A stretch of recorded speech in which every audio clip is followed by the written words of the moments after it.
উফ, আজ কত গরম। চলো আম গাছের নিচে বসি।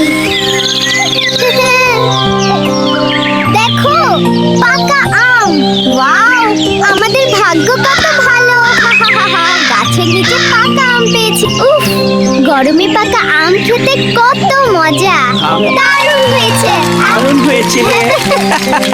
চলো আমরা গাছের নিচে বসি আর এটাকে মজা করে খাবো। ওয়াও, আমাদের ভাগ্যটা সত্যিই ভালো। এ মজাই।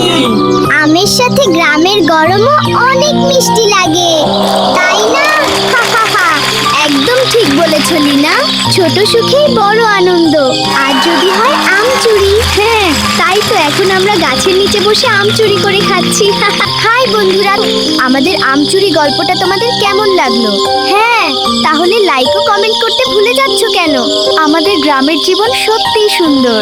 কি বলো রিয়ান? যদি আমাদের মতো তোমরাও আম চুরি করে থাকো না, তাহলে লাইক ও কমেন্ট করে জানাতে কিন্তু ভুলে যেও না। আইসক্রিম, ঠান্ডা ঠান্ডা আইসক্রিম। কাকা, তীব্র গরমের দুপুর, রিমি আর রাহুল খেলছিল। আইসক্রিম। ঠান্ডা ঠান্ডা আইসক্রিম। কাকা, আমাকে একটা বড় আম আইসক্রিম দিন।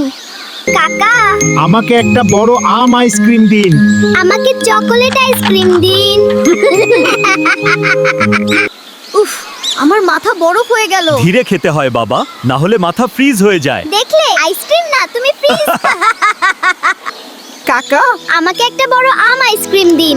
রিমি বলল আমাকে চকোলেট আইসক্রিম দিন। রাহুল খুব তাড়াতাড়ি আইসক্রিম খেতে লাগলো। সবাই হাসতে লাগলো। ঠিক আছে, আজ থেকে আইসক্রিমও ধীরে ধীরে খাবো। হ্যাঁ বাবা, মজা করে ধীরে খেলে তবেই আসল আনন্দ। একটু সাবধান, হয়তো শয়তান কাকাছে। চানাচুর শেষ রাতের মতো আমার সঙ্গে থাকুক। একটু সাবধান, হয়তো শয়তান কাকাছে। ঈদ মোবারক। আজকে কেউ আমাকে সালামি না দিলে চলবে না। ঈদ মোবারক। সালামি দেন। এই নাও 20 টাকা। আরো দিতে চাচ্ছি। ঈদ মোবারক। ঈদ মোবারক। সালামি দেন। এই নাও 20 টাকা আরো। ঈদ মোবারক। ঈদ মোবারক। সালামি দেন। এই নাও। 20 টাকা। আরো দিতে চাচ্ছেন মনে প্রাণে? আমি নতুন অতিথি, চিনতে পারলেন? হুম সন্দেহ হচ্ছে। আমি নতুন অতিথি, চিনতে পারলেন?